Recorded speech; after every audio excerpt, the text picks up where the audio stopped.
Tu disais?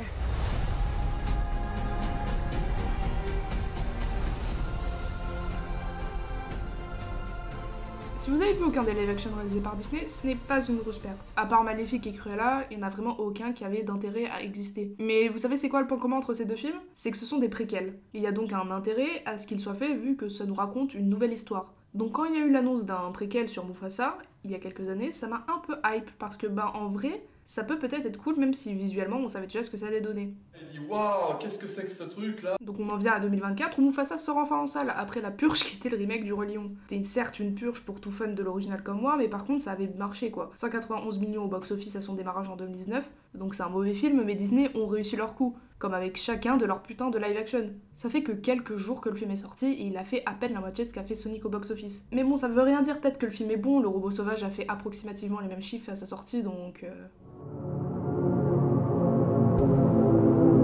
Mufasa, et vous avez vu le titre, c'est un film qui existe. Genre c'est pas profondément mauvais, mais c'est pas du tout bon non plus. Je préviens au cas où, mais on va spoil dans ces vidéos. Après, est-ce que vous en avez vraiment quelque chose à faire vu la gueule du film? On suit donc Mufasa bien avant qu'il soit roi, blablabla, on s'en fout. Avec son frère grosso modo, ils se sont gertés de là où ils habitent. Son frère, que le film essaye de nous faire croire qu'il s'appelle seulement Taka, mais bon on n'est pas con, on sait que c'est Scar, c'est pas grave. Du coup ils essayent à eux deux de trouver ce qui s'appelle Milele, bref, qui est encore une fois grosso modo une terre promise. Ils se font pourchasser par des gros lions blancs, sur le chemin ça rencontre la future meuf de Mufasa, le Piaf et Rafiki. C'est super, on a plein de nouveaux personnages, dis donc, dans ce film. Bon j'abuse, il y a le gros méchant, qui est juste méchant, et la daronne Scar et Mufasa, dont on s'en fout un peu quand même. On suit donc nos personnages jusqu'à ce qu'ils atteignent cette fameuse terre promise, et vers la fin, Scar trahit Mufasa, oh là là, on s'y attendait pas, pour aller du côté du méchant. Et on va en reparler de ça, sauf qu'au final, à la fin, Scar redevient gentil, et aide Mufasa à tabasser le méchant. Et Mufasa devient roi. Enfin, bon, on dit comme ça, l'histoire paraît peut-être pas si nulle. C'est une sorte de film d'aventure, c'est plutôt classique, mais si c'est fait correctement, c'est plutôt cool. Le début du film est bien, enfin c'est peut-être le seul moment où c'est un peu un sans faute, vu qu'on se fait pas trop chier, vu qu'on découvre plein de nouvelles choses. Genre c'est sympa, on voit comment Mufasa, quand il était enfant, perd sa famille, et comment il rencontre Scar. Bref, tout ça c'est ok.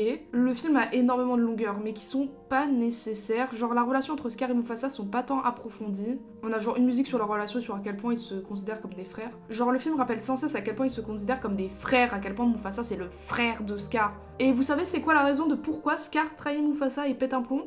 Mufasa a pécho une meuf, que Scar voulait pécho aussi. Vraiment, la raison en soi, c'est ça, hein. Enfin, en tout cas, le film appuie sur ça, alors que ça aurait pu être plus intéressant de nourrir une sorte de jalousie de Scar envers Mufasa, car Scar, il pue sa race et n'a rien d'un roi. Le film le fait, en fait, mais dans une scène. Ah, et le film fait 2 heures, j'ai oublié de préciser. Scar, c'est vraiment la drama queen originelle, j'ai pas les mots.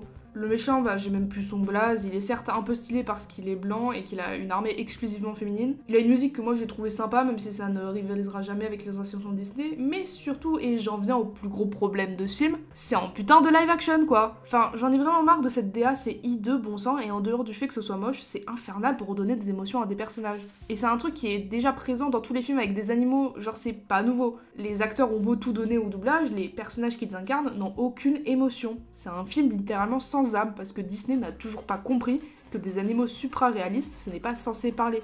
Donc personne n'a d'empathie ou d'intérêt pour l'histoire parce que le simple fait que des animaux autant réalistes parlent sans aucune expression faciale, ça ne fait pas de sens pour l'esprit humain en plus d'être moche. Genre vraiment le film n'est pas beau même dans son étalonnage. L'histoire est sympa en dehors de tout ce que je viens de dire. Genre, il y avait matière à faire un bon film. Il y a des bonnes musiques, il y a des bons doubleurs. C'est Lin-Manuel Miranda qui a la musique, qui a d'ailleurs refusé de travailler sur Vaiana 2 pour Mufasa. Et il y a, je pense, vraiment une envie de raconter quelque chose. Et je ne peux pas m'empêcher de penser que si ce film avait juste été fait en 2D comme les premiers films, on aurait pu avoir un très bon préquel. J'ai vraiment un peu d'amour pour ce film parce que je sens que ça tente des trucs. Clairement pas au niveau de la mise en scène, par contre, Barry Jenkins a vraiment juste pris son cachet. On est dans une triste époque pour les films Disney. Il y a des gosses qui vont grandir avec ce film et avec les prochains qui arrivent, ça me déprime profondément quand on voit ce que Disney faisait à son prime. Perdez pas votre temps avec ce film, à la limite prenez votre temps quand l'album sortira parce que les musiques sont sympas. On avait une bonne base pour faire un film bon, et plus le temps avance, moi j'ai envie de regarder des Disney. Prenez soin de vous, c'était juste une mini vidéo, on se retrouve bientôt. If I'm